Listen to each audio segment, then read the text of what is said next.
Okay, everyone, how are y'all?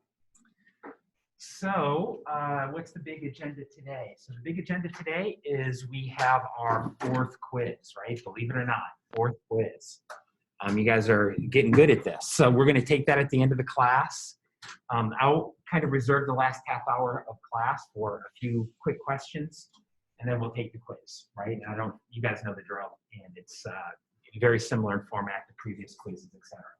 So we'll do that at about 10:30. In the meantime, we're going to talk about this morning and this afternoon, we're going to talk about chapter 14 on money and central banks and monetary policy. All right, that's going to be the big topic of today. So anybody have any questions before we kind of get jumping on this kind of stuff? Yeah. Just about the quiz. If it's quick, I don't want to spend too much, but what's your question? I was wondering exactly why the chart on aggregates apply slopes upwards. Can we save that for our review session? Yeah. So let's get into our material in chapter 14, and then we'll spend a little bit of time talking about reviewing the quiz. Okay, so jumping in here. Hopefully this works. Please work. All right.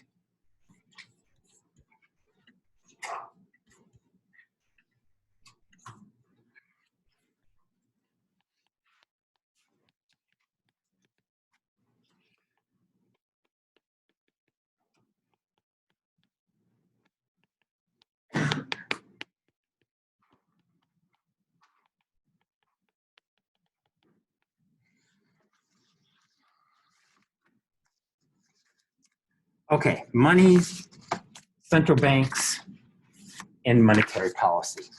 This is really going to be the beginning. Hold on. Hold on, everyone. We've had a... All right, let me restart this thing.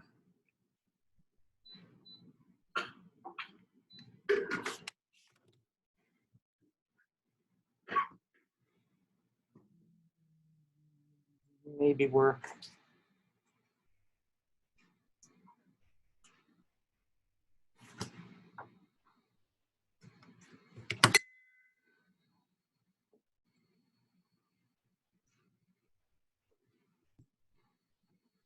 Sorry, for those of you who are online, we've lost our screen for some reason.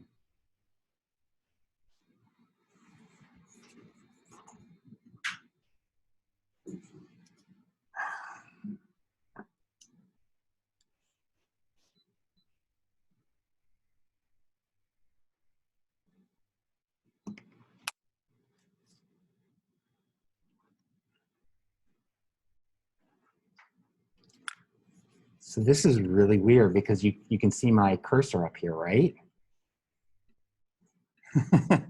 My cursor is showing up on the screen, but nothing else is showing up on the screen. Isn't this just amazing? All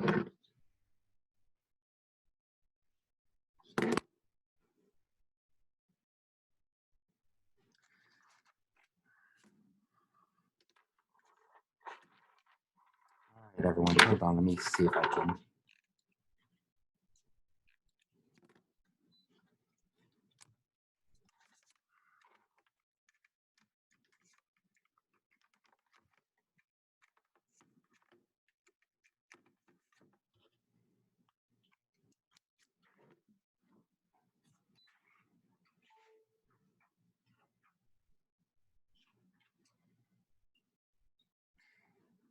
Any number of days I thought about taking this class all online. Then we'll have a good day. And I was like, oh, we can do this. And then I have a day like today. Okay, maybe it's working again. We will see. Okay.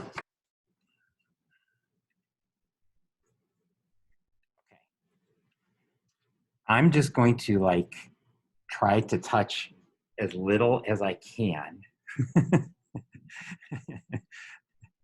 It's a little hard, right? But I'm going to try not to move anything. What did I do with my pencil? Okay.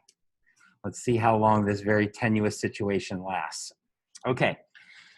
So we're going to talk about money, central banks, banking, monetary policy.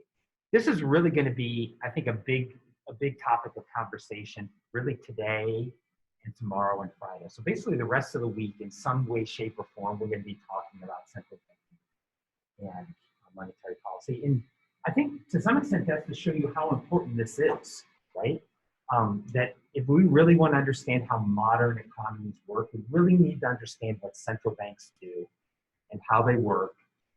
And, you know, I think it's also a testament to the fact that most of us have no idea what a central bank is and what they do. I mean, if you're like me, when I took my first economics course, I had no idea. The Federal Reserve was something I heard about in the papers, and I had some amorphous idea about what the Federal Reserve is, but, you know, quite honestly, didn't know, right? Didn't know. And so I think that's where really most Americans are, right? If you're kind of clueless about the Federal Reserve before you read this chapter, you would not be alone, right? In fact, most people don't even understand the simple concept of what money is, right? Absolutely, most people don't understand what is money. And so there's a lot of very kind of simple ideas here that we have to talk about, building up to bigger ideas about money, the role that money plays in macroeconomy, and then the role that a central bank plays in managing money, right? And so that's really what we're going to talk about today and tomorrow and on Friday, right? Is these questions related to money and central banking. So let's just begin with the easy one. Who can help me out with this? What's money?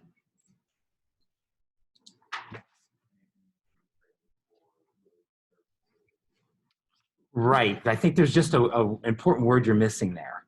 It has to be generally accepted, right? Anything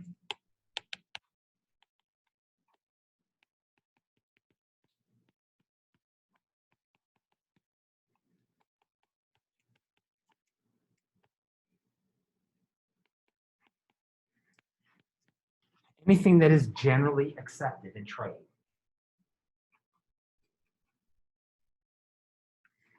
So right off the bat, economists use words much more specifically than we tend to use terms in everyday life, right? We use the word money to mean a whole bunch of things, right? That costs a lot of money. I made a lot of money last year. But that's not how economists use the word money. Economists use the word money as anything that is generally accepted in trade, right? Anything that is generally accepted in trade. So the key thing about money is it's something that facilitates trade, right? It's something that facilitates trade. It's not the same thing as income or wealth or prices or any of that. So right off the bat, you have to be very clear that economists have a much narrower idea about what this word money is. Now, money is one of the great technological inventions of all time, right? Money is one of the great technological inventions of all time. It's right up there with the wheel, right? In terms of fundamental innovations. Why? Because money fundamentally makes our life easier, right? It fundamentally makes our life easier. There are economies that have existed without money.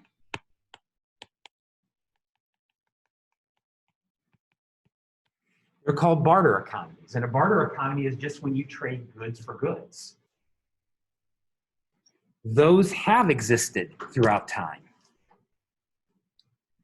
But barter economies are extremely inefficient for a couple of reasons.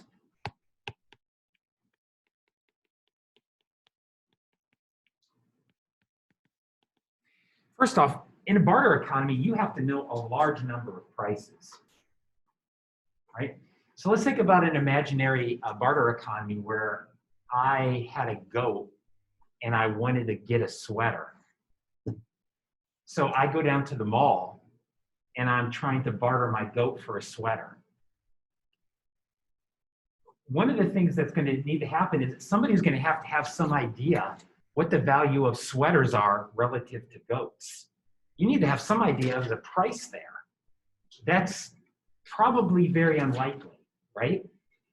Believe it or not, if you think about a barter economy with 100 goods, how many prices would you have to know? about 1 million prices. Because you'd have to know the price of one good in terms of every other good, right?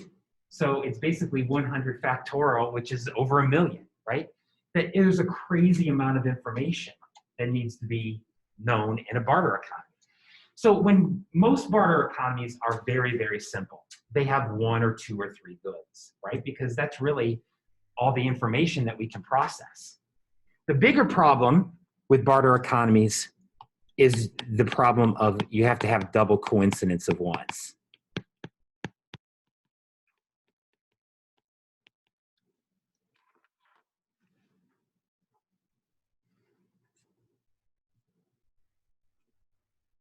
What does that mean?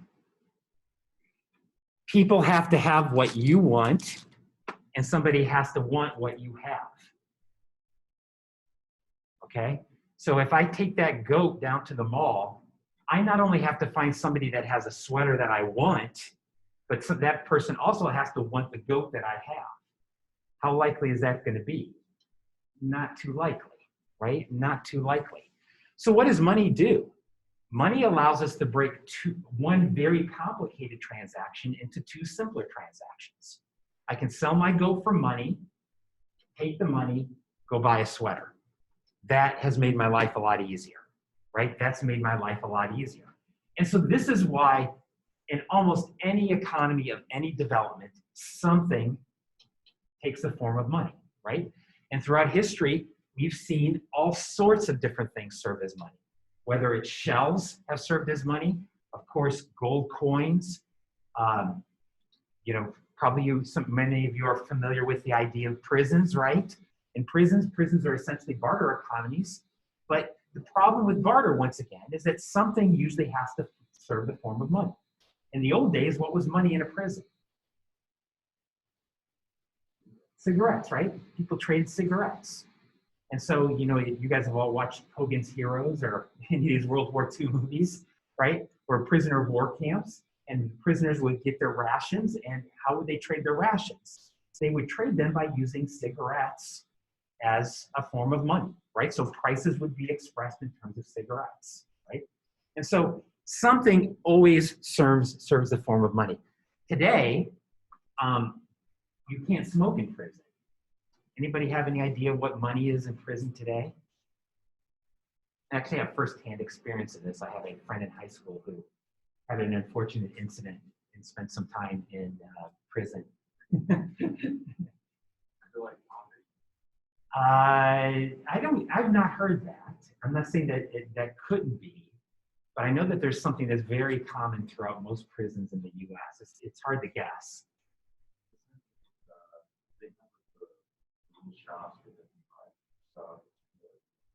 Yeah, but it's one specific good. Canned mackerel. Canned mackerel, right? You might say, why in the world canned mackerel? So what do most guys do when they're in prison? They lift weights, right? But most of the food is not very protein intensive. So guys particularly would eat a lot of canned mackerel because it's cheap and very protein intensive. And a can of mackerel costs about $1. So over time, canned mackerel has essentially become kind of cigarettes, right? Where people, pay their bills or trade with each other using canned mackerels as prices. It's not a particularly great money because it's heavy and it's hard to move around, but in a prison, that's not as a big deal as it would be out in society. And so it goes to show you anything can potentially be money. Anything can potentially be money. What is the most important part of being money? It has to be generally accepted.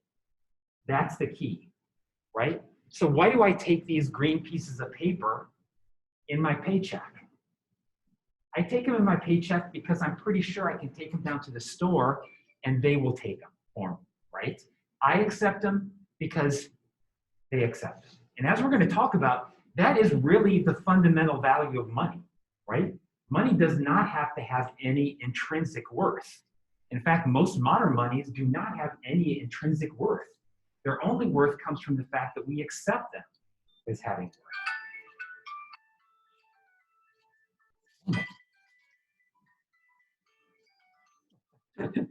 So, You guys know what these tiles are? Ah, killing me. I lose my phone all the time, so I put this little thing on my key, but then every time I bend over or put my hand in my pocket, the stupid key thing goes off. I'm having a great one. All right, so anyway, double coincidence at once, right? Barter economies just are not very efficient, and so that's why something usually takes the form of money. We can be a little bit more specific here.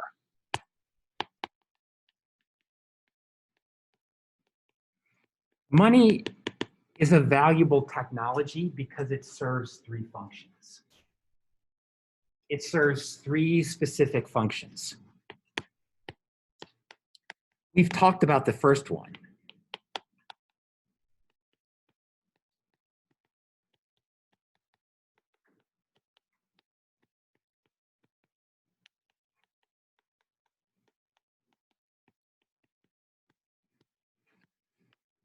It's a medium of exchange. It eliminates that problem of the double coincidence of once. So in other words, another way of saying this is it makes trade easier.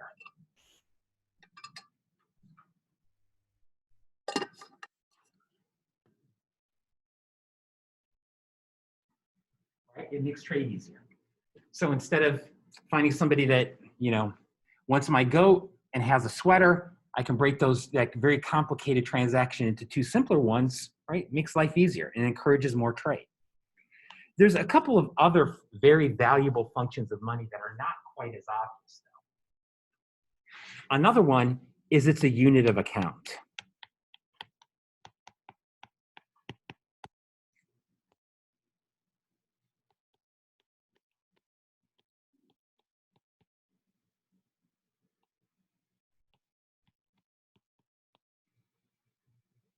Money is a way of measuring value. Money is a very important part in communication. Money conveys a lot of information. So if I tell you that my car is worth 25 goats, what does that mean to you? Not that much, right? If I tell you that my car is worth $1,200, what does that mean to you? I have a pretty crappy car, right? I mean, $1,200 gives you a very clear idea as to what kind of car I drive. And that, of course, is one of the huge values of money, right? I mean, it is essentially a language, right? We understand the value of a dollar. And so we can convey a great deal of information when we all have a unit of account that we can appeal to. The third value of money is it's a store of value. Right? It's a store of value. And by that, I mean, it is a way to save. It's a way to save. We talked about what saving is, postponing consumption. And so one of the functions of money is it is a way to save. It's not always the most valuable way to save, but it is a way to save.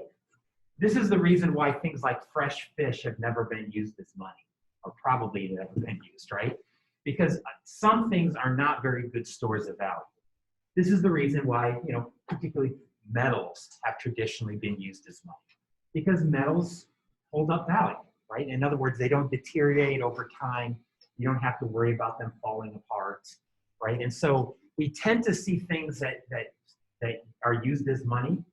They tend to be things that are pretty movable, right? In other words, you can move them around, and also that they don't lose their value, right? They don't lose their value.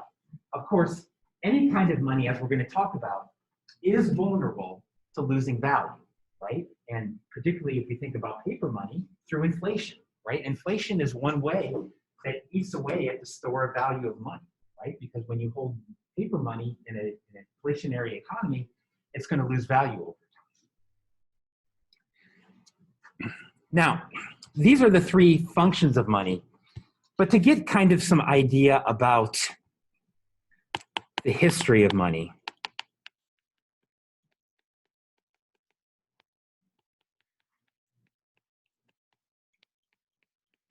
I want to talk about different types of money. And as I said, talking about these different types of money is also it's also a way for us to kind of walk through the history of money.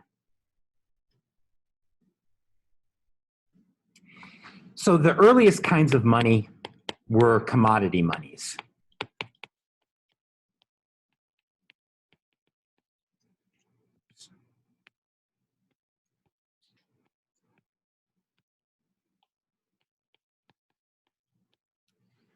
Right, commodity monies.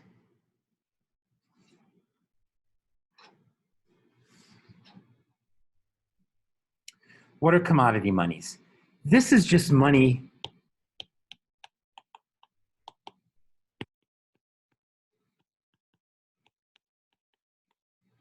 This is just money with inherent value, right? In other words, commodity money are just goods and services that can otherwise be consumed, right? So for instance, cigarettes or canned mackerel.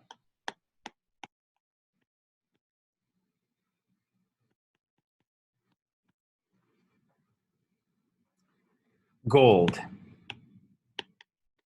silver, right? Seashells, okay? Pieces of pottery, simple tools, right? These are different things that have been used as money throughout human history. And you know, why are these used as money? Well, they're widely traded. And the nice thing about this is if you don't want to use it as money, you can just use it, right? So a cigarette, you can use it as money or you can just smoke it up, right? Now, there is a big limitation. There's a couple of big problems with commodity money though. One,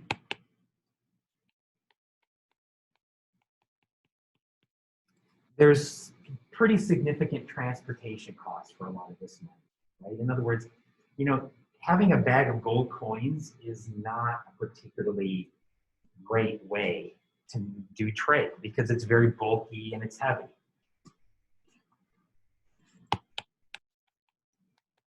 Of course, traditionally, security has always been a problem, right? You have some gold coins, you know, somebody steals it from you, they're yours, or they're theirs, I mean. But maybe the most intractable problem associated with commodity money is a problem called Gresham's Law. And Gresham's Law simply says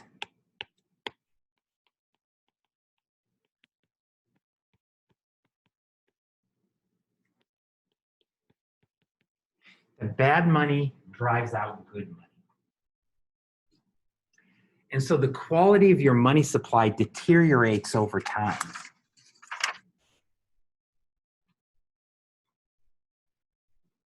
Okay, so what does this mean? Well, one way that they date gold coins from Rome is they date them by how big they are. Why? Because what would people do when they got gold coins in Rome? They would take a knife and they'd shave the edges. Every time they got a coin, they would shave the edges off. And so if you did that to enough coins, you got a little pile of shavings, which is worth something, right? As a little kind of fun fact, you ever wonder why quarters have those serrated edges? That's to see if somebody's tried to shave the edge off of a quarter, right?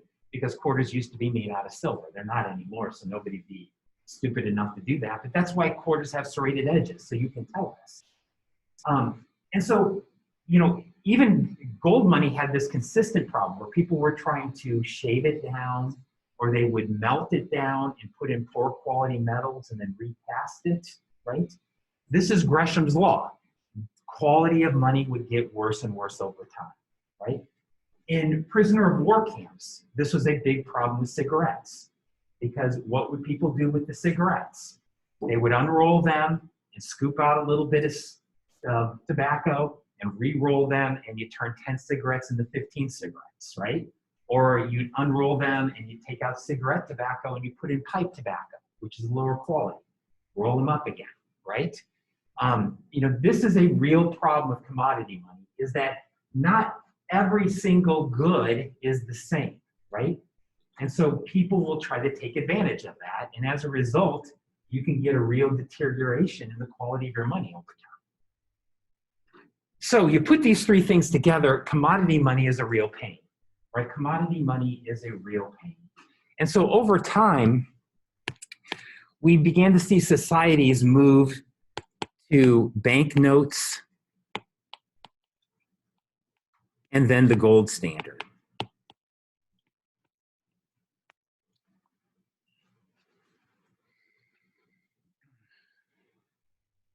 Okay, what were banknotes? Banknotes were literally that. They were just claims to an amount of gold. So the original banks were essentially places to deposit your gold. So you would deposit your gold, and in return, you would get a little IOU, and people would trade those, right? They were essentially pieces of paper, money that was backed by gold. And in fact, throughout most of US history, that was the money that we had, right? That was really the money that we had. If you go back to as late as 1862, we did not really have a national currency. Right? We had what are called greenbacks.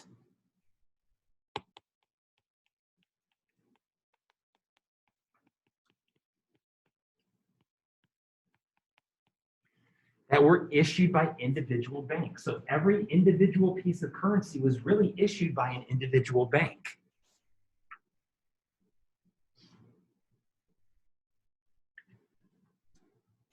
How did this work out? This was a horrible system, right? A very bad system, because as you can imagine, were some banks cheating? Sure, right? There was very little regulation. The other problem is that what happens if you had a bank that suffered some losses? Then who knows if that currency, that greenback, was worth anything, right? So often money sold at discounts, right? And you had you can actually get these in, if you're interested, you can get these in antique shops. But there's actually antique shops that, big books where you can actually look up all the greenbacks that were in circulation, right? So if somebody tried to give you a greenback from a bank in California, you could look up the bank, right, and see like what the discount is that I should be accepting for this. So it was a very complicated system, right? It was not a system in which $1 in California was worth the same thing as $1 in New York, right? There was a lot of disparity, a lot of complication, and it really increased transaction costs. And so in 1873, we moved to the gold standard.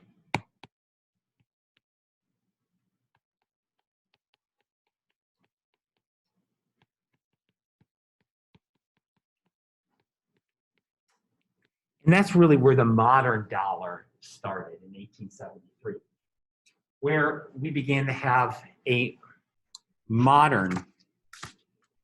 national currency that was backed by gold. So what did this mean? If the government got more gold, what could they do? Issue more currency. What happens if they lost gold? They had to issue less currency, right? So basically, the number of money, the amount of money in your economy, was reflective of how many gold rocks the national government owned, which kind of shows you the potential problem with this, right? The amount of gold rocks that you own really has nothing to do with economic activity, right? Why does gold have value? Because we believe it has value, right? There's very little intrinsic value to gold that isn't in a whole bunch of other different metals. We believe it has value, but because we believe that it has value, we basically rested our whole monetary system over this, kind of fantasy belief that value really comes from gold. Well, you can, as we're going to kind of walk through as we go along, this was a very, very unstable system, right? Even though this was an improvement on this, it was still a fundamentally unstable system, in part because gold supplies would go up and they would go down. And so the money supply would go up and it would go down. And banks would be able to get money and then they couldn't get money. And individuals could get money and then they couldn't get money. And so it led to a lot of economic volatility, right? And unfortunately, we had a long series of banking crises in the late 1800s and early 1900s. It's a very, very unstable system. What do we have today? Today, we have fiat money.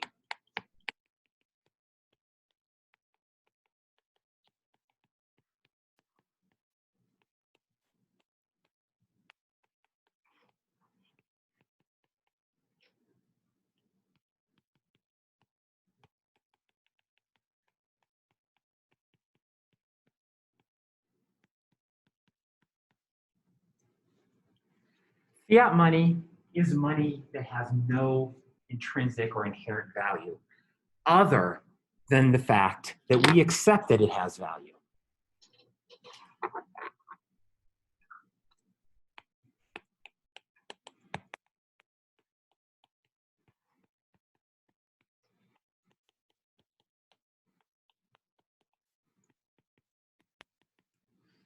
Money is an organized system of trust.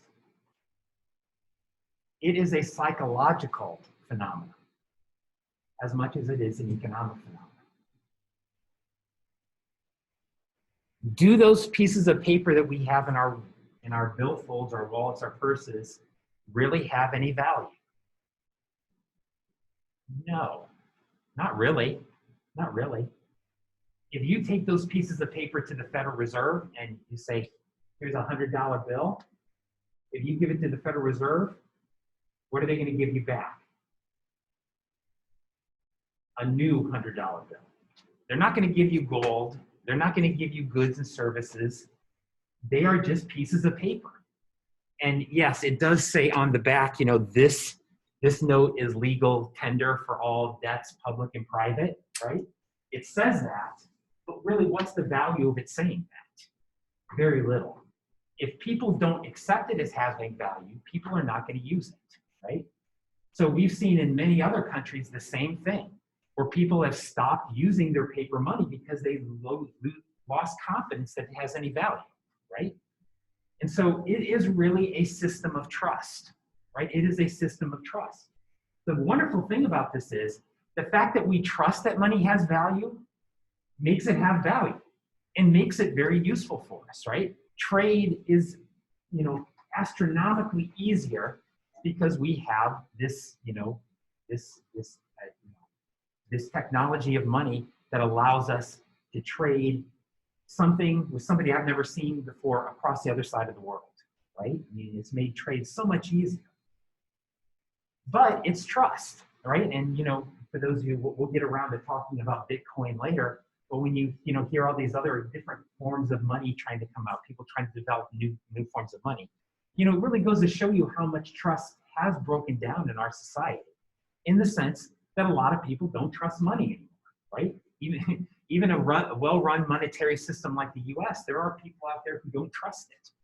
And so, yeah, you know, I mean, it's just an overall symptom of the fact that trust is fraying at the edges of our society. How in the world did we move from having a gold standard to pure fiat money? Well, before I walk you through the history, I'm just going to tell you the story. It sounds like a bullshit story, but it's actually a real story about the island of Yap. Okay, so this really happened. So Yap is an island in Polynesia. Okay, beautiful place. I've never been there. I want to go. I'm trying to get Cornell to pay me to go to Yap. And Yap has this weird system dating back to ancient times. Really, nobody is quite sure where these came from. They have these large stone wheels in their island, right, that people have carved. Some of them, I have seen the stone wheels. There's one in the Smithsonian in Washington, D.C. But these stone wheels are at least this big, right, at least as tall as me. Huge, right, many, many tons. And so these are, you know, for whatever reason, these are valued as being very valuable things. If you're a rich person, you would have 3 or 4 big stone wheels. That means you were a rich person in their culture. In fact, people used these as money, right? They traded them. So if you needed to buy a boat from somebody, you would trade them a stone wheel. So strangely enough, stone wheels were a form of commodity money for them. However, what's the problem? Are stone wheels really easy to move around? No, particularly not these stone wheels. So what did people on the island of Yap do? They started trading pieces of paper that represented claims to these wheels, okay? So, you know, piece of paper says, I owe you, you know, the stone wheel in X's backyard, and they would trade these pieces of paper. And over time, these pieces of paper became accepted as money.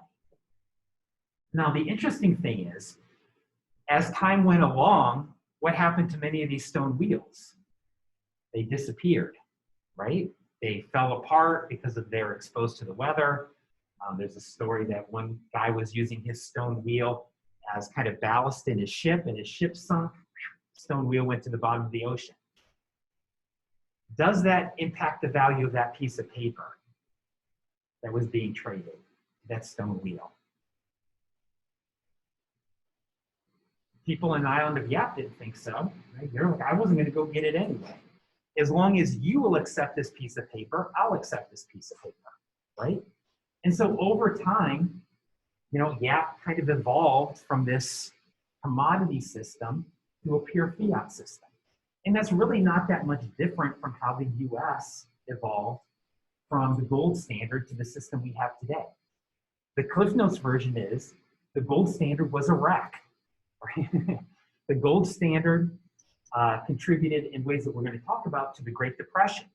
The desire to stay on the gold standard incentivized the Fed to raise interest rates in ways that definitely contributed to the Great Depression. And so then we had World War II. And after World War II, because the US financed most of the war, the US held the vast majority of the world's gold stock. So it was very hard to think about how we were going to go back on the gold standard if other countries didn't have any gold. So we adopted this system called Bretton Woods. And Bretton Woods essentially said the US would stay on the gold standard and other countries would go to a dollar standard, meaning they would hold dollars, US dollars, to back their currency. Okay? And so that was really the post-war system. Without getting into the details, though, you can see why other countries weren't so crazy about this system, because this was a system that provided huge advantages to the United States. It basically required other countries to hold trillions and trillions of US dollars. And it gave other countries very little flexibility in their monetary policy. Basically, the whole world was somewhat required to follow US monetary policy. And so countries dropped off and they went to fiat money. And the US eventually dropped off the gold standard in the 1970s. The thing is, did it really make any difference? I mean, people weren't taking their pieces of paper to the Fed and trading them in for gold anyway, right? So, you know, once again, it's all about psychology here. The fact that we transferred from a commodity to kind of a hybrid to a pure fiat system was just really the only reason it took time is it took time for people to kind of psychologically adjust to this, right? And so, yeah, the money that we have today is really essentially pure fiat money, which scares people, right? Which scares people.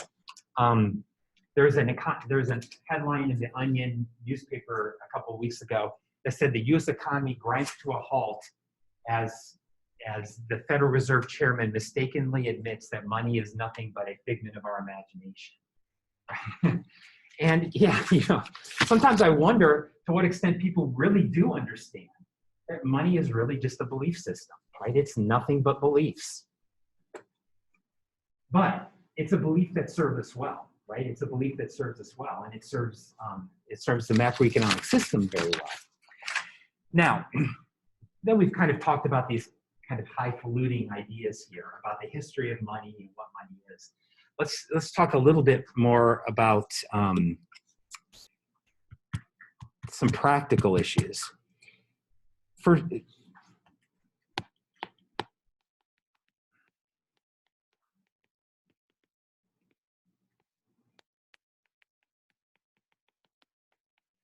what exactly is money in today's economy?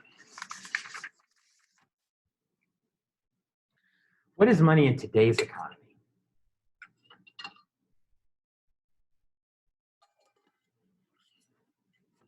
We know people are not trading around gold, and they're not trading around, you know,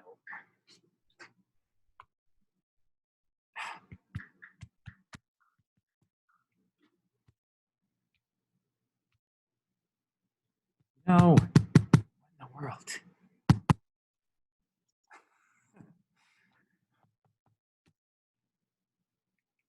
Sorry.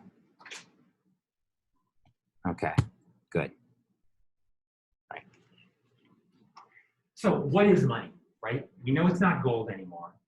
We know it's not stone wheels. Our credit card's money. Our government bonds money. Our house is money. Well, you know, first off, let's just be clear. It's in a modern economy, when you have lots of different kinds of transactions, it's hard to say exactly what money is. It is hard to say. There's a lot of things that are our money, and there's things that are not money, and then there's a whole bunch of things in between there, where it's very hard to kind of draw a distinct line between things that are money and things that are not. So the Federal Reserve really has two different definitions.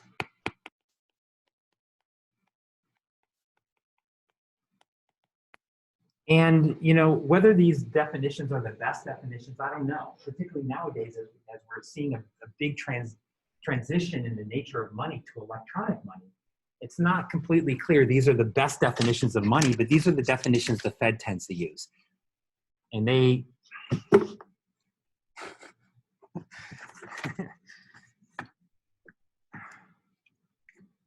Sorry, my screen just shut down again.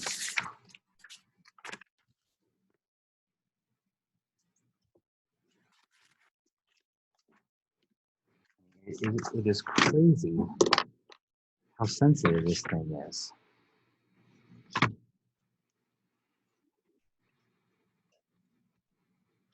Mm-hmm. Yeah. All right, hold on, everybody.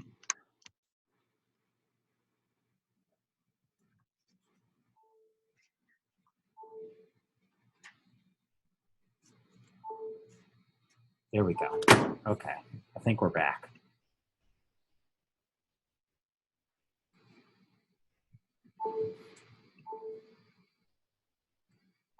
So now my thing is beeping weird.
Well, I don't know why this is not coming back on now.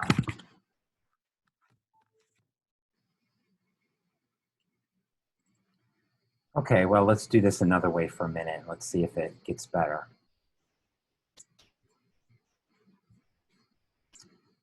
Okay, let's talk about the two definitions of money that the Fed uses. Very cleverly called M1 and M2. Okay, so M1 is things that are clearly money, right? Things that are clearly money, which is primarily currency and demand deposits. What are demand deposits? Demand deposits are checking accounts. Checking accounts. Another word for checking accounts. So in our modern economy, these are things that are clearly money, right? You can clearly pay for things with currency. And most places, this is maybe not as quite as true as it used to be, you can pay through things through a checking account, right? Either by actually writing a check or using a debit card, right? So these are things that are very clearly money. M2 is everything that's in M1, but then some things that are a little bit less liquid. In other words, a little bit harder to use to pay for things. This includes savings deposits that you would have at a bank, small certificates of deposit. Anybody have a certificate of deposit? I used to. I pulled it out. Yeah, right. And they're basically a savings account, right? The main difference is usually you sign up for it for like a period of time, like a year, 2 years, 3 years, and that gives you a little bit higher interest rate. Yeah. I had it just because when I was born, like, you know, people give me money or whatever, my parents just put a lot of money in there, and there for 18 years and stuff. Yeah, right. So I mean, they're basically savings accounts, right? With a few different conditions. And then money market mutual funds. What are money market mutual funds? These are kind of like savings accounts and kind of like checking accounts. In that, you can put your money in a money market mutual fund and you can write checks off of that. But there's usually a limit to the number of checks that you can write. And usually you have to maintain a minimum balance. Okay? So what are these things? These things are not M1 because they're not as easy to use to pay things, but they're very close, right? Why isn't a savings account the same thing as a checking account? Because you cannot write a check from a savings account. You'd have to transfer the money from one account to another account. Also, savings accounts, most of us don't know this, but there's lots of conditions on savings accounts, right? Most savings accounts have the condition that the bank could ask you to wait up to a week to get your money out. So, you know, for us, if we go to our savings account and say, give me all my money, they're like, here's your $100, get out of here. But if you had $100,000, the bank would be in its right to say, you have to come back in a week, right? So, you know, all of these things are just, yeah, they're pretty easy to turn into currency, but they're not perfectly easy to turn into currency. So this gives you some idea today, or roughly today, I think this is the 2019, of what the currency in circulation is and what are bank deposits, or checkable bank deposits. So this is M1. M1 is about $4.3 billion. Oh, no, I'm sorry, $4.3 trillion. $4.3 trillion. About 40% of it is currency, and about 60% of it is checking accounts. And if you look at M2, you can see kind of the breakdown. Savings are really big, right? Savings accounts are really big, very popular way of saving money. From here on out, when I use the word money, I'm going to be talking about M1. Okay? So we're just going to use M1 as our definition of money. It's not a perfect definition, but you know, for us it will work. Okay. So you know, unless I clearly say otherwise, just assume I'm talking about M1 when I say money. Now you notice there's some things that are not up here. What are some things that are not up here? Credit cards. Why aren't credit cards money? Not really money, more like the entity you're going to pay that company later on. So it's just like Right. So if you don't know this, I hate to tell you the bad news, but when you pay for something with a credit card, you don't really pay for it. You postpone payment, right? And so credit cards undoubtedly have impacted M1 and M2 because people hold money differently today than they used to because of credit cards. payments, right? For instance, most people hold very little currency compared to how we did 20 or 30 years ago. They just use their credit card, right? So yeah, this has impacted M1 and M2 indirectly, but it's not a means of payment, right? Credit cards are not a true means of payment. Likewise, things like government bonds. I mean, sure, in the movies, when there's a big ransom, they get paid in government bonds or whatever, but is that generally accepted? No. For some transactions, yeah, you can, but generally, no. We'll talk about like Bitcoin. Are they kind of money because they're narrowly accepted, but they're not able to? Yeah, so I mean, once again, at the margin, it's really hard to say about things like gift cards, right?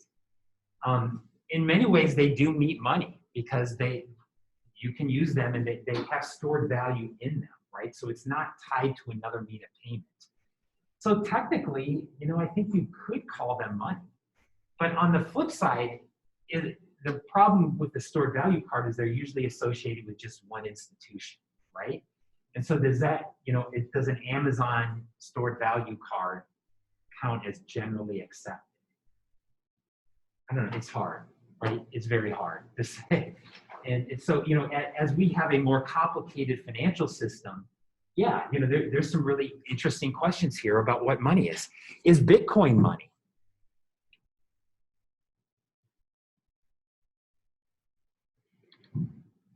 I mean, I would have said no a few years ago. I think I still say no today. But, more and more, there are things that you can buy with Bitcoin, right? There are definitely things you can buy with Bitcoin. And so I don't think we're to the point where it's generally accepted, but, there might be. How about Venmo?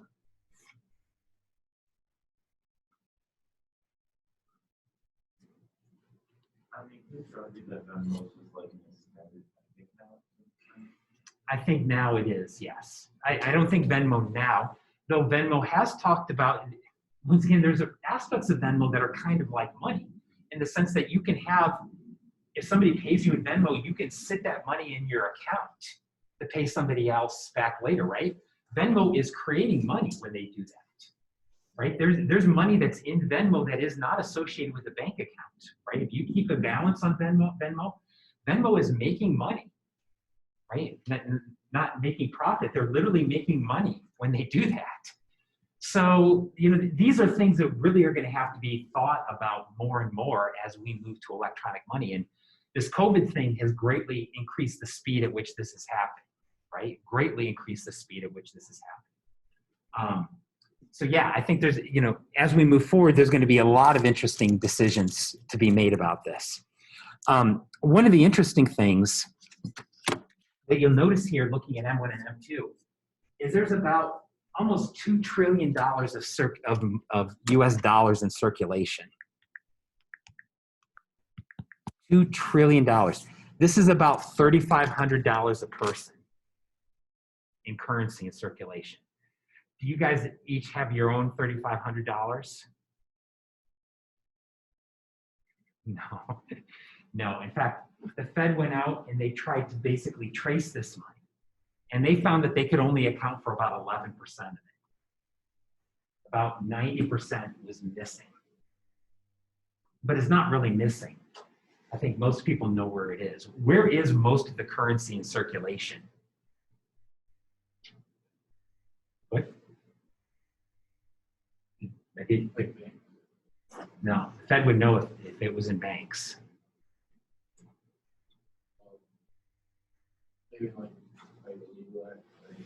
Yeah, exactly. Illegal activities, right? You guys watch The Sopranos, Tony Soprano's backyard, right? The leaf bins filled with money, right?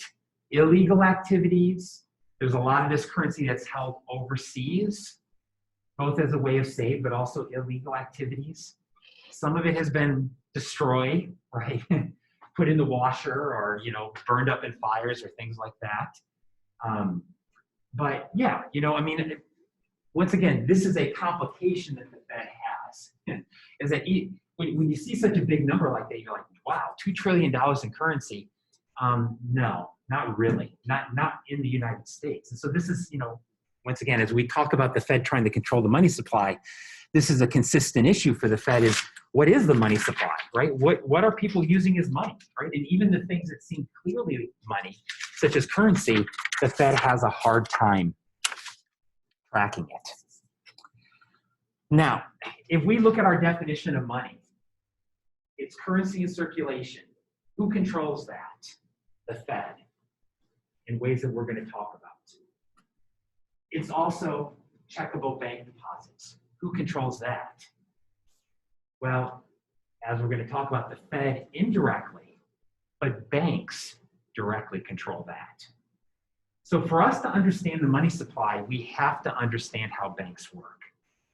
And so that's really the next step of this, is to talk about how banks work. Let's see if my iPad has decided that it wants to work now.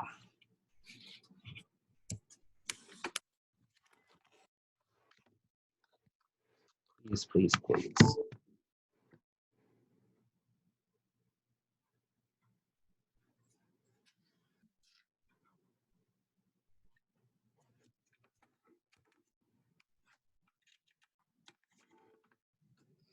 I feel like if I really hit it, jam it in their heart, it's more likely to work. Does anybody want to come up here and kick my iPad?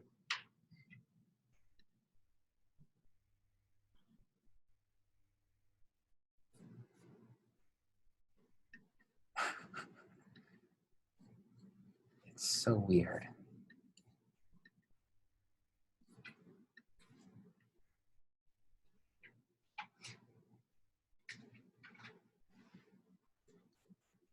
You guys aren't seeing my iPad screen online, are you?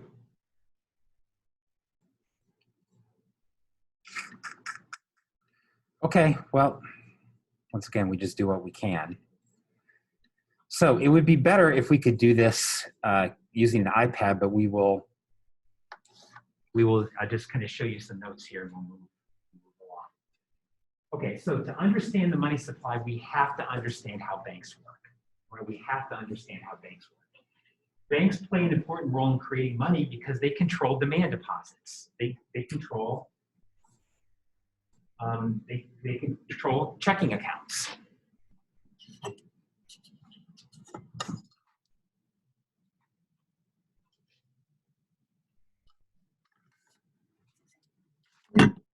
So what do banks do? Well, banks are very complicated institutions, right? Very complicated. But at the simplest level, at the very simplest level, banks take in deposits. And what do they do with those deposits? They largely do two things with them. They make loans and they hold treasury assets, meaning government bonds. Right? So people deposit money at a bank, the bank takes that money, and then it either makes a loan to people or it buys government bonds. At the simplest level, right? There's a lot of other things the banks do, but at the simplest level, that's what a bank does. So think about a bank here. This is not a very good balance sheet, but think about a T account, right? This doesn't look like a T account because in my notes, I just have the sketch out. But we have assets and liabilities. Okay, so banks have assets and they have liabilities. Liabilities are the source of funds. Source of funds, where the banks get their money. And assets are the use of funds, how the bank uses its money.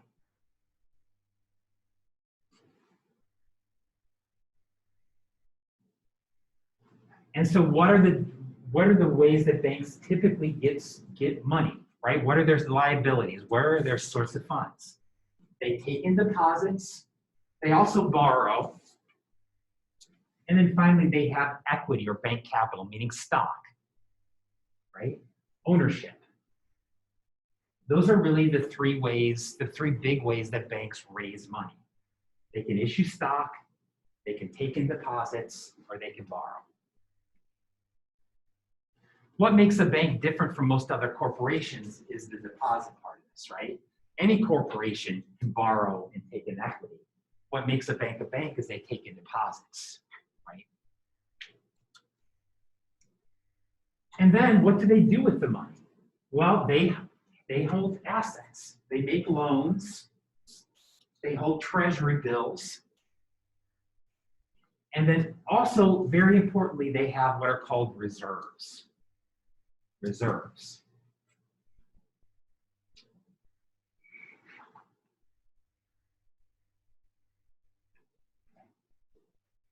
What are these reserves? Well, the reserves really get to the fact that banks cannot lend 100% of their deposits. By law, banks cannot lend 100% of their deposits. So if somebody deposits $10,000 at a bank, can the bank lend all of that $10,000 out? No. They can lend out most of it, but some of it they have to keep on reserve. And that's what we call the required reserve ratio. Okay? The required reserve ratio is the percent of deposits that must be held on reserve. And where do you hold them? At the central bank. So in the United States, meaning the Fed holds these reserves for banks.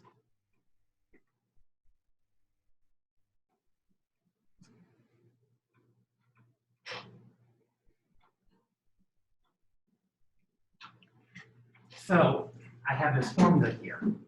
Required reserves, the reserves a bank has to hold, are equal to the required reserve ratio times the amount of deposits. Okay. Required reserves are equal to the required reserve ratio times the amount of deposits.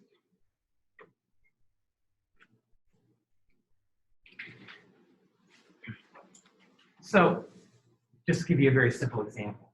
Somebody deposits $100,000 at the bank, and the required reserve ratio is 10%.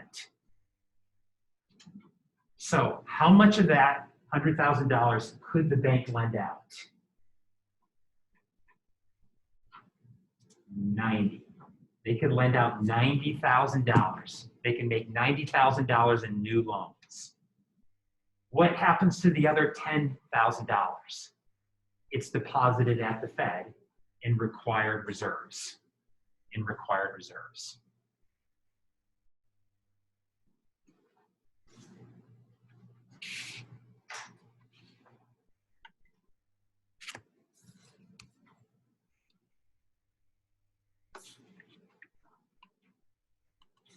Okay? So that's what a bank has to do. They cannot lend out all their deposits. Very importantly here, note, this is a percent of your deposits. Whatever your deposits are, you have to keep a percent of those deposits.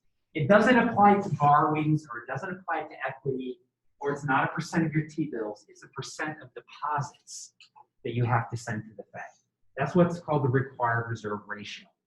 Now, do banks hold reserves over and above the required reserve ratio? Yes, and that's just to have some cash on hand.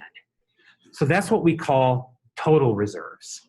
And total reserves are both the required reserve that they have to hold and then any excess reserves. Any excess reserves. I see my formula here. Just to be consistent, we should call that big RR, right? Required reserves are equal to the required reserve ratio times deposits, and then total reserves are equal to required reserves plus excess reserves.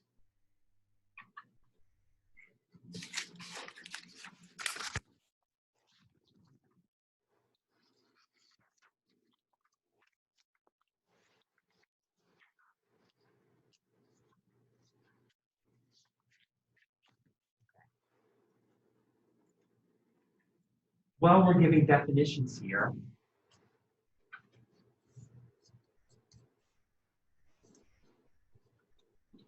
remind ourselves that what's M1? M1 is currency plus deposits. M1 is currency plus deposit, C plus D.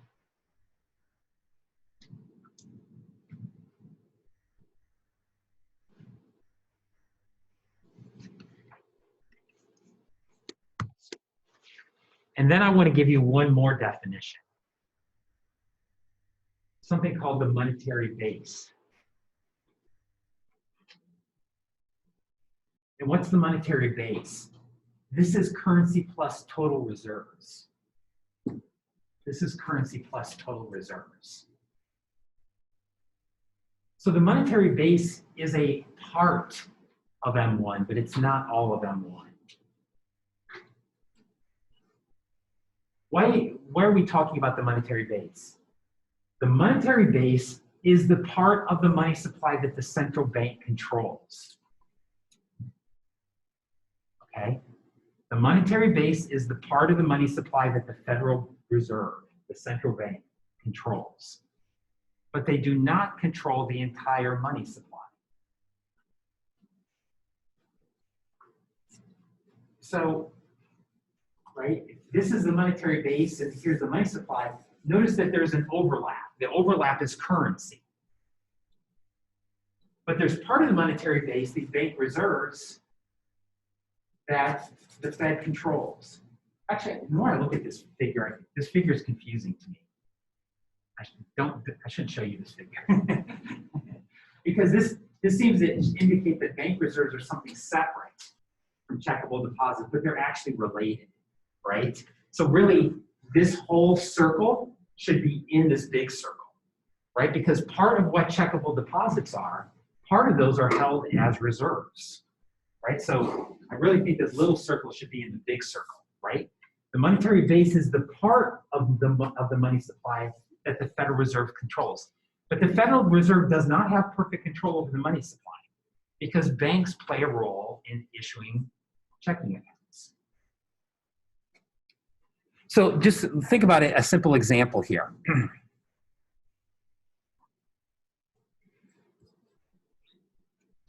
Let's say that this is a bank's balance sheet. They have 10 million in deposits, $1 million in borrowing, and $1 million in equity. They have 3 million in reserves, 9 million in loans, and 3 million in treasury bills. Okay, so that's their balance sheet.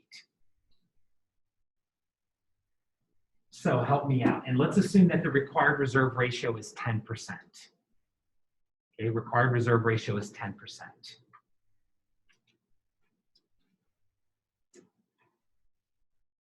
So it would be easier if I could write this up here, but we'll just kind of talk through it and you write it down. Actually, I can write it over here. What are required reserves for this bank? What are required reserves? If the required reserve ratio is 10%, how do we figure out the amount of required reserves?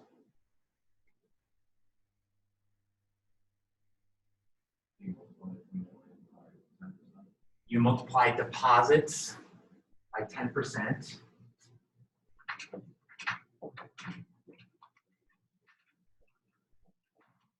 $1 million.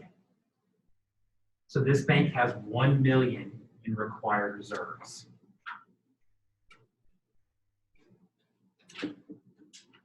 We also know that this is true. How many excess reserves does the bank have? Well, what's their total reserves? 3 million.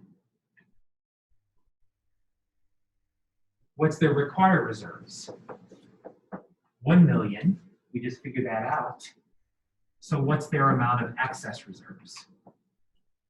2 million.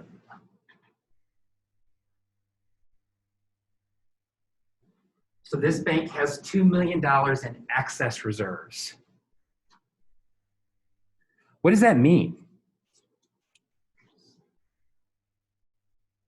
What's the maximum amount of new loans that this bank could make? 2 million. Excess reserves are the money that the bank has to use. So they can't lend out all their reserves. Some of them they have to keep as required. But how much could they lend out? They could lend up to $2 million. They could lend up to $2 million. Do banks like to hold excess reserves? No, right? Because this is money that's not earning them money, right? The whole job of a bank is to not hold excess reserves. You want to move these excess reserves and you want to move them into loans or treasury bills. Why? Because you're earning a return there. So banks absolutely do not want to be holding reserves. They want to take those reserves and lend them to somebody and turn it into a loan or a treasury bill because that's how they make their money. Yeah. Treasury bills is a government bond. Government bonds, right? Government bonds. So they're in a nutshell, you have how banks work, right? In a nutshell, that's how banks work. They take deposits and they turn them into loans and treasury bills. But they can't lend out every cent of their deposits because of this required reserve ratio. Who sets the required reserve ratio? The Federal Reserve. And a rule that we're going to talk about here, maybe more this afternoon, about what central banks do, right? So that's how banks work, right? And at the very simplest level, that's how banks work. Now, banks like required reserves. No, banks hate them because, once again, it's money that they can't lend out and they can't make a profit on, right?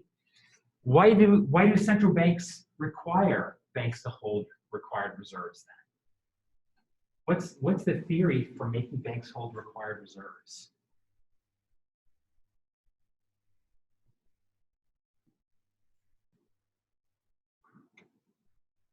Because we're mean. Yeah. If they fail, can they use their savings instead of having to rely on insurance? Right. Yeah, that's it exactly, right? We want banks to have a little bit of a buffer, right? We don't want them to be lending out every cent because the idea is if they lend out every cent, it gives them no buffer, no cushion in case they experience a loss, right? So banks do have ways of experiencing or to cover up losses. What happens if the bank makes a loan and it goes belly up? Well, the bank has to cover that through its equity, right? But what happens if the bank suffers a lot of losses? Well, banks have deposit insurance, okay? And deposit insurance doesn't insure the bank, it insures depositors. Okay? Deposit insurance doesn't insure the bank, it insures depositors.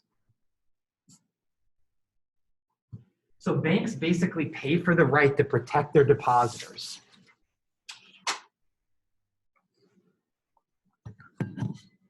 Okay, this is one of the things that happened after the Great Depression. It's one of the things that we've always known is that banks are very vulnerable to what's called a bank run. And what's a bank run? A bank run is what happens if everybody pulls their deposits out of the bank at one time. There's no way a bank can pay people money back, right? You guys all seen It's a Wonderful Life, like that Christmas movie? Some of you maybe with Jimmy Stewart. You guys don't see any of the good movies anymore. Well, if you ever see It's a Wonderful Life, Jimmy Stewart runs a bank during the Great Depression, and there's a bank run. And everybody in the small town's trying to pull their money out. And Jimmy Stewart gets up on the desk and he says, I can't give you your money. It's in Jane's house. It's in Joe's house, right? That's the way the banks work. There's no way that they can pay every depositor back if every depositor tries to pull their money out at one time. So deposit insurance is really about psychology. We don't want people to try to pull their money out. So what do? We protect them. We give them assurance that if worse comes to worse, you'll get your money back. And once again, it's the psychology of it that matters as much as the actual economics. If people have confidence that their money's safe, they won't pull the money out. But this happens all the time, right? Or well, this can potentially happen anytime that depositors really think that their money is vulnerable. Here's a picture of a bank, IndyMac Bell. This was in 2009 when this bank basically went bankrupt. And I guess these people had not heard about deposit insurance, but people were lined up around the street trying to pull their money out because they heard that the bank was in trouble, right? Now, none of these people lost a penny. Why? Because we have this federal insurance deposit policy. And so basically what happens is that banks pay premiums and it creates this big fund. And if a bank goes bankrupt, the fund will help pay off depositors, right? And so that's, you know, a big part of this is the kind of confidence, right? Because in many ways, banks are vulnerable to what we could call self-fulfilling crises. What do I mean by self-fulfilling? What happens if everybody thinks there's going to be a banking crisis? There will be a banking crisis. It doesn't matter what the conditions are. If people think it's going to happen, it will happen. Because what's going to happen if people think it happens? They all pull their money out, and then there's a crisis, right? What people think matters, right? The psychology matters as much as anything. Banks also have this backup, a central bank, right? And they are LOLR, meaning lender of last resort. So as we're going to talk about, one of the functions of a central bank is to serve as a lender of last resort. If a bank gets in trouble, the Fed or any central bank can lend money to that bank. Okay, and so this is an important function of central banks, once again, to prevent panic, right? To prevent panic. Of course, this is one of the reasons why banks are so controversial too, because many people say, why do the banks get bailed out all the time? Why is it that the Fed serves as a lender of last resort for a bank, but they don't serve as the lender of last resort for me when I lose my job, right? There is this dichotomy between how banks get treated and how the public gets treated, right? Yeah, and you know, of course, there's also this worry that we've talked about moral hazard. And moral hazard is just incentivizing bad behavior. If banks know they're going to get bailed out, maybe banks do riskier things because they know they're going to get bailed out, right? During the 2008 financial crisis, there's a lot of talk about this idea of too big to fail. That whether many US banks were just simply too big to fail, meaning they were so important that if they failed, the entire economy would get drugged down. So what do? We bail them out. But of course, if you know you're too big to fail, this changes your behavior. This incentivizes you to engage in riskier things. The solution is bank regulation, right? And so banks are amongst the most highly regulated enterprises in the US economy and in any economy, right? Banks have a lot of regulation about how much capital they have to hold, how much required reserves, what kind of loans they can make, right? All of these are very important aspects of banking. So for those of you who have thought, oh, maybe I want to work in a bank one day, well, prepare yourself, because a lot of working in a bank is dealing with regulation, right? Because banks really have this special situation in our society, right? They really do have this special situation. They are public enterprises in ways that most other corporations are not, because of the unique way in which they use everybody's money. As a result, it's kind of insurance from everybody. Who are the regulators? Well, as we're going to talk about, the Federal Reserve, once again. Nowadays, the Federal Reserve is the primary regulator of banks. There's also something called the Comptroller of the Currency, state bank regulators. There's the Consumer Financial Protection Bureau that makes sure that banks don't make loans that are kind of predatory. Right? Make sure that banks give people information about their loans. The key thing I want you to note here is that banks face a lot of regulators, right? They face a lot of regulators. So there's a lot of regulation in the US banking system, but the biggest regulator is the Fed, right? And so when we move this afternoon to talking about the Fed and central banks, this is one of the things that central banks do is they regulate banks.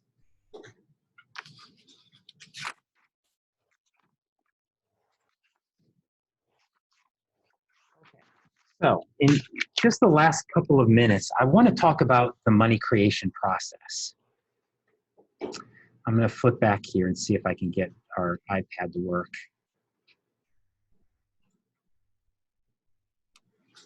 Kind of popped up mysteriously for a minute.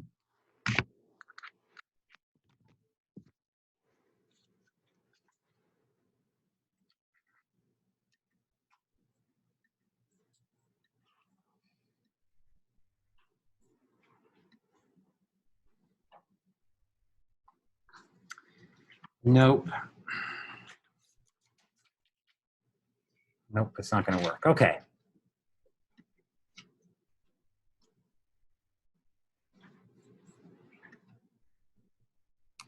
Okay, so I'm going to try to move to the board here, and let's see if we can actually use the board to do this.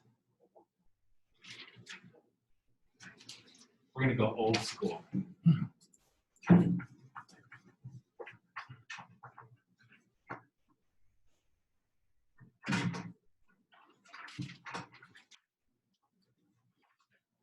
Okay, so let's talk about the money creation process, right? The money creation process. How exactly does money get created in our economy?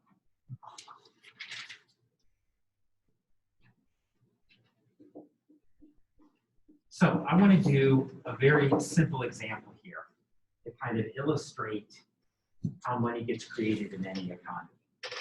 So let's assume that our required reserve ratio, I think I call this little RR.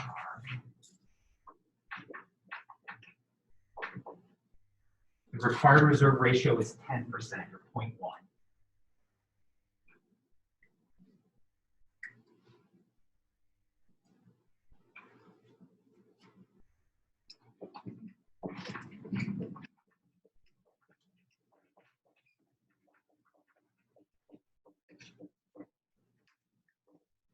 Banks lend out all excess reserves. They lend out all their excess reserves that they have.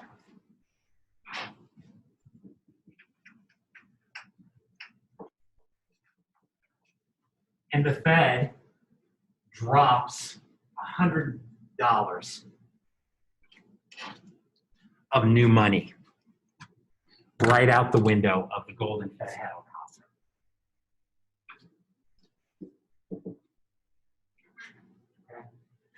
So,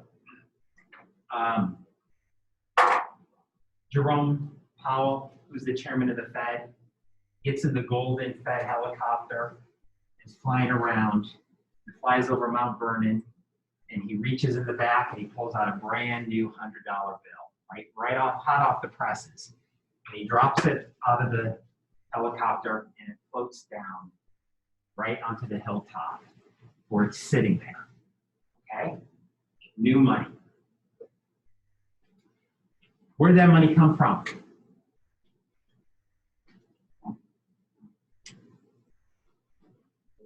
Where was that money before?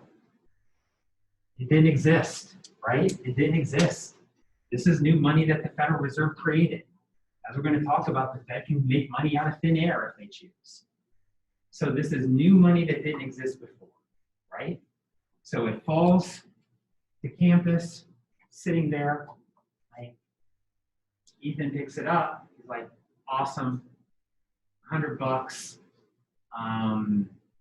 You know, now it's time for me to fill out my Rainbow Bright collection, right? That I always wanted to fill, you know, I always wanted to complete it as a kid. Now I've got the money.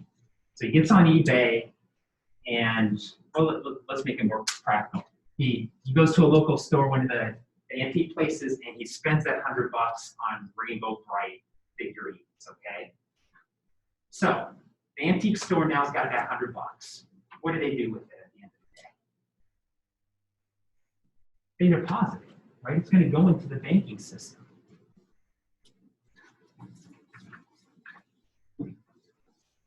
So let's say that they deposit this in Bank One.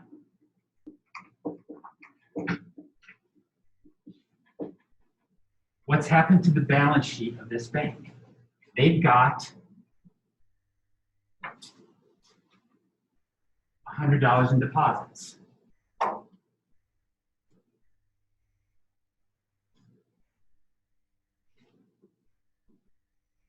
And what else do they have? $100 in total reserves.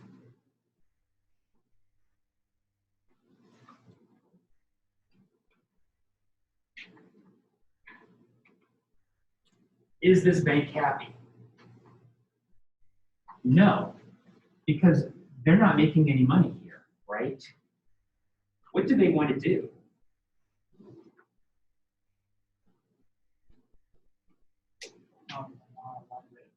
They want to lend it, right? How much of this can they lend? 90% or $90. So in other words, we really have to think about this $100 is $90 in excess reserves and $10 in required reserves. That's what we really have to think about what's going on here. What are they going to want to do with this $90 in excess reserves? They're going to want to turn it into loans.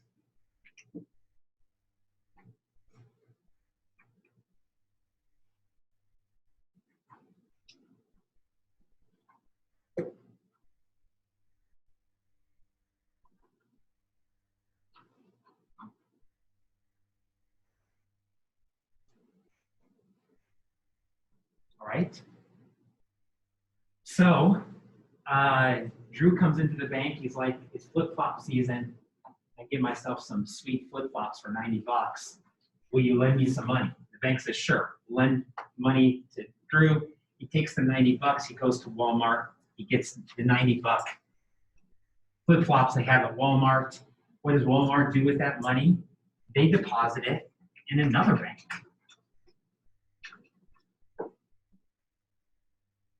Right? That this is now moving it across the banking system. Now this bank gets $90 in new deposits.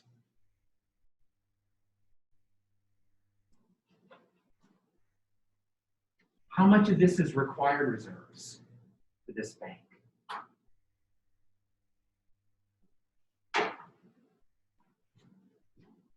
$9, right? $9 is required reserves, and the rest is excess reserves.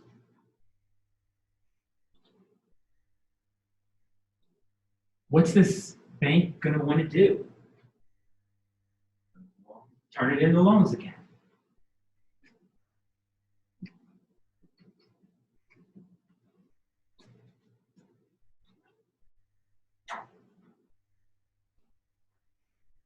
And what's going to happen to these loans? They're going to go out. It's going to get spent. It's going to get deposited in another bank.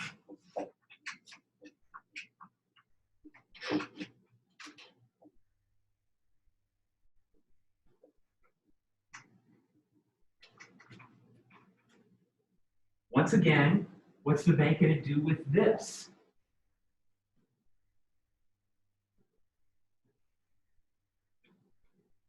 They're going to want to lend out as much as they can. So here they're going to have $8.10 in required reserves and $72.90 in excess reserves. What are they going to want to do? Lend out those excess reserves. Eventually, they're going to want to turn this into loans. on and on down the line, right? On and on down the line.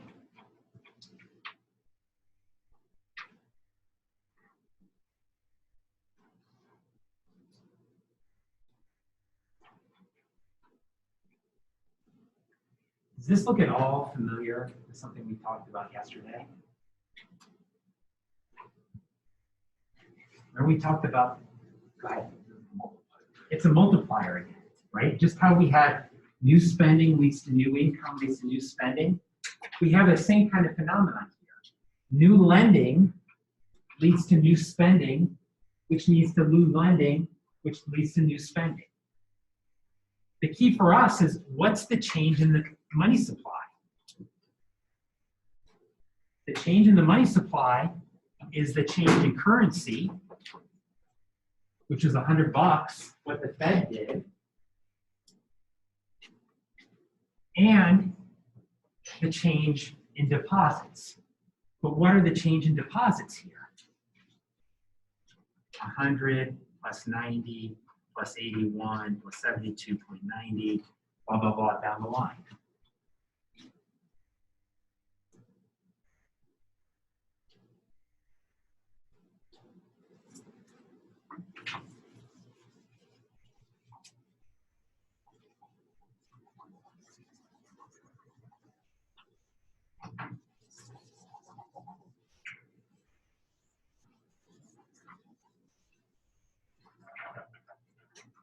So in other words,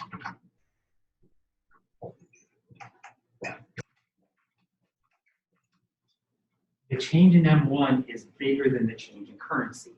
There's a money multiplier.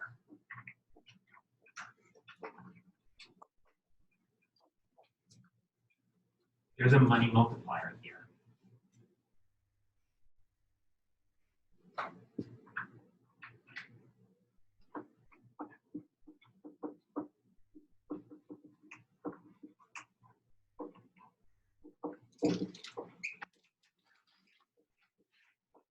In fact, just like yesterday, we can think about what the maximum money multiplier is. The maximum money multiplier would be the maximum change in M1 you get from a change in currency.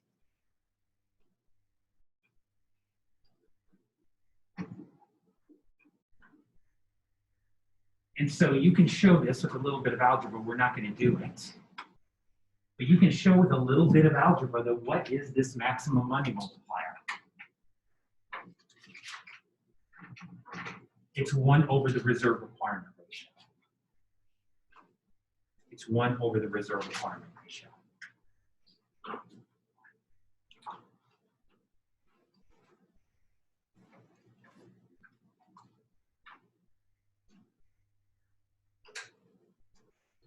What would be the minimum multiplier?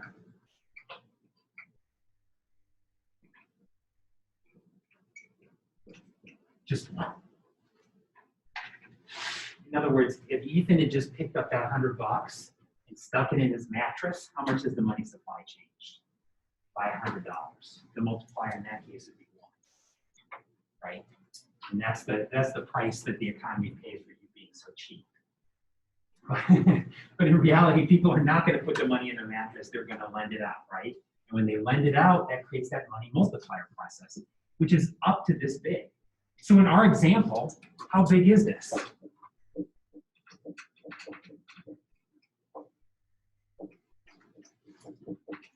The required reserve ratio is 0.1, right? So the change in M1 over the change in C is equal to 1 over 0.1 or 10. The multiplier is 10. We would get 10 times the change in M1 as we got change in currency.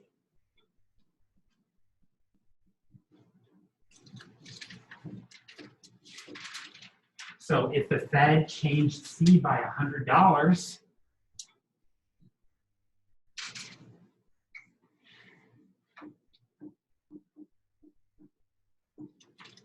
then M1 would change by $1,000. M1 would change by $1,000.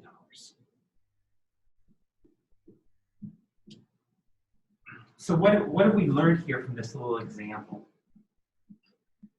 We've learned, I hope, a couple of important things, right? First off, the Fed is powerful in changing the money supply. Because of the money multiplier, the Fed only has to create a little bit of currency to lead to a big change in the money supply. The Fed is powerful here, or a central bank is powerful. But it's also important to note, does a central bank perfectly control the money supply? No, because they have to rely on banks. Banks also control the money supply, right? So it's really the Fed working through banks that control the money supply, right? That's really how this process works. And so where we're going to come back to this afternoon is, now we're ready to talk about what the Fed is and what a central bank is, right? So we're going to talk more about the specific functions of the central bank and begin to talk about how exactly the Fed does this. Like, because I hate to tell you, unfortunately, the Fed does not have a golden helicopter, and they do not drop money out of the sky. So how is it exactly that the Fed goes about and does this kind of stuff, right? That's kind of where we're going to move to this afternoon. So, all right. So we'll be back on Zoom at 12:30. In the meantime, here, let's talk a little bit. We have a few minutes for questions. So, does anybody have any questions about quiz number 4 before I send it out? No, yeah. Yeah. Evan. What is the short run aggregate supply source of exactly? Not because they do information, but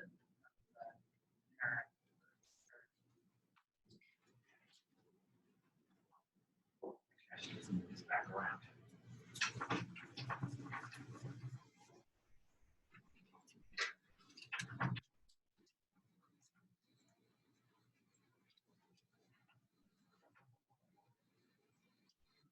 So I don't know if those of you who are online could hear this question, but it was about basically, why is the short run aggregate supply curve upward sloping?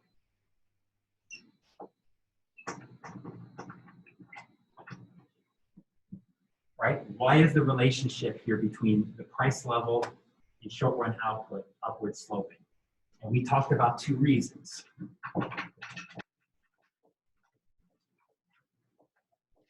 Sticky wages, right? And so we want to talk about why a change in the price level impacts real GDP. So let's think about a situation where, work through this example, because I think this is the example I did in class. The price level falls. If the price level falls and wages are sticky, nominal wages are sticky, what's going to happen to real wages? They're going to get pushed up.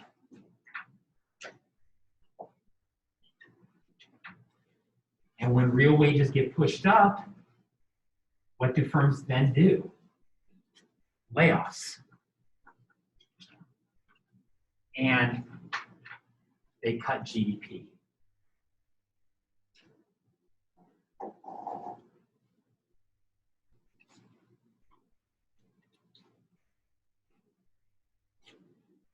So what's the relationship here between the price level and GDP? It's a positive one. They move in the same direction. Okay. The other one that we talked about was imperfect information.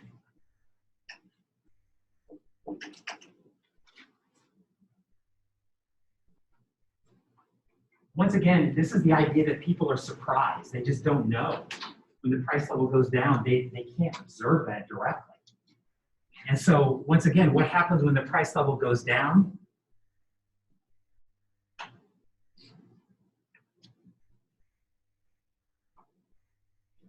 They don't anticipate it, and as a result, real wages go up.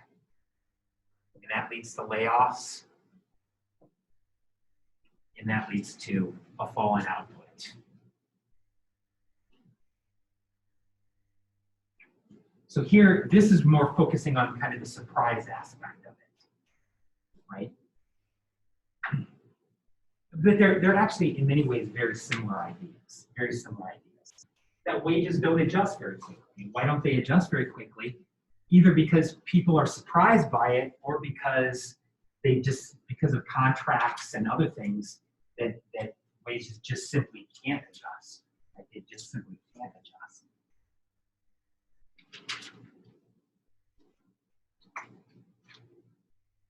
That help? Great. How about some other questions? I had one. Counter-cyclical fiscal policy need to do? Counter-cyclical, that's basically leaning against the wind, right? What happens when aggregate demand falls? The government should be trying to increase aggregate demand. And when aggregate demand goes up, what should the government be doing? Decreasing aggregate demand, right? So counter-cyclical, or leaning against the wind, right? Whatever, if the economy is going too fast, you slow it down. If it's growing too slow, you speed it up. You said that budget deficits are pro-cyclical. Yeah, so that's actually, I might have said that was a mistake. They're really counter-cyclical. And what that means is, usually when we use the word cyclical, we're talking about GDP, right? So when GDP goes down, budget deficits go up. And when GDP goes up, budget deficits go down. So if I said pro-cyclical, I should have said counter-cyclical, right? They move in opposite directions.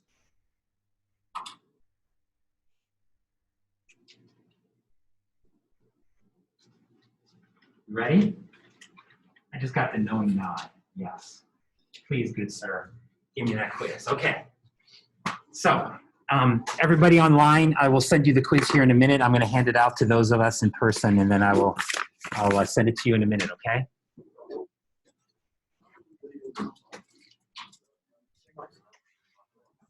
Yeah, I didn't have a chance.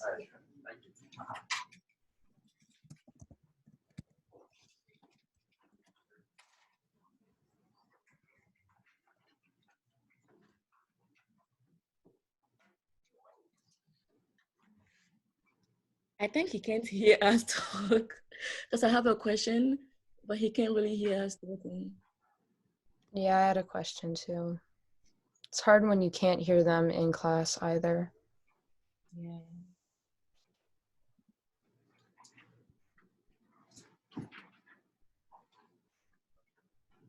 Is there any way to get his attention? I mean,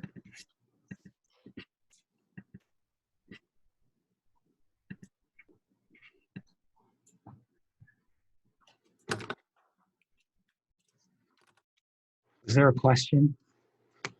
yeah, we had two. Can you hear us? Yeah. Okay. Yeah, I couldn't hear you when I was staying away from my computer, so.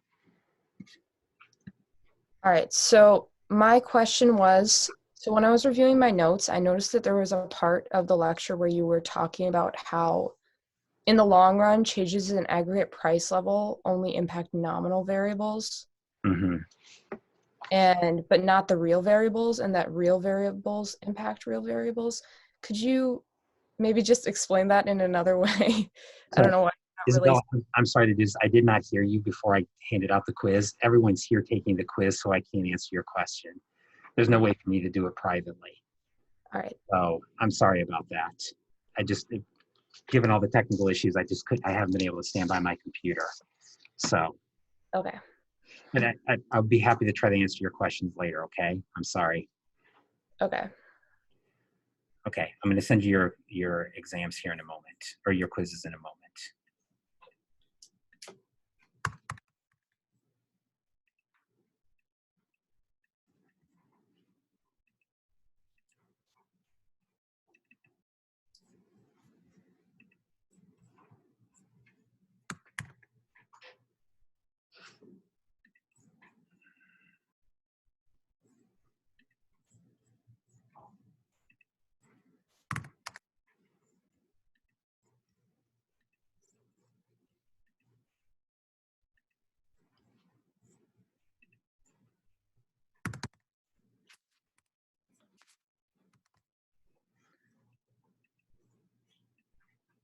Okay, so for those of you who are going on or who are online, it should be coming to you. Let me know if you don't get it in a minute or two.